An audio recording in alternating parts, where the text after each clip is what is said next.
ಓಂ ಮೂರ್ತಿತ್ವೇ ಪರಿಕಲ್ಪಿತಶ್ಚ ಶಶಭತೋ ವರ್ತ್ಮಾ ಪುನರ್ಜನ್ಮನಾಂ ಆತ್ಮೇತ್ಯಾತ್ಮವಿದಾಂ ಕುತಶ್ಚೈಜತಾಂ ಭರ್ತಾಮರಜ್ಯೋತಿಷಾಂ ಲೋಕಾನಾಂ ಪ್ರಳಯೋದಯಸ್ಥಿತಿವಿಭುಶ್ಚಾನೇಕಧಾ ಜಶ್ರುತೌ ವಾಚನ್ನಃ ಸತತಾತ್ಮನೇಕಕಿರಣಸ್ತ್ರೈಲೋಕ್ಯದೀಪೋ ರವಿಃ.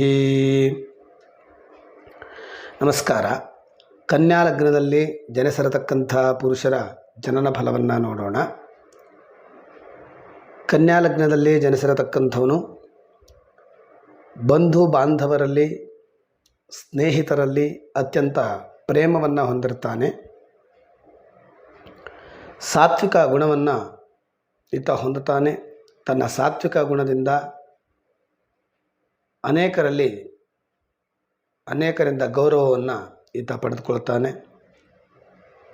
ಜ್ಞಾನದಲ್ಲಿ, ಧೈರ್ಯದಲ್ಲಿ ಅತ್ಯಂತ ಬಲಿಷ್ಠನಾಗಿರುತ್ತಾನೆ. ತನ್ನ ಒಳ್ಳೆಯ ಮಾತುಗಳಿಂದ ಎಲ್ಲರನ್ನೂ ಕೂಡ ಈತ ಆಕರ್ಷಿಸ್ತಾನೆ. ಅತ್ಯಂತ ಮೇಧಾವಿಯಾಗಿರ್ತಾನೆ. ಹಾಗೆಯೇ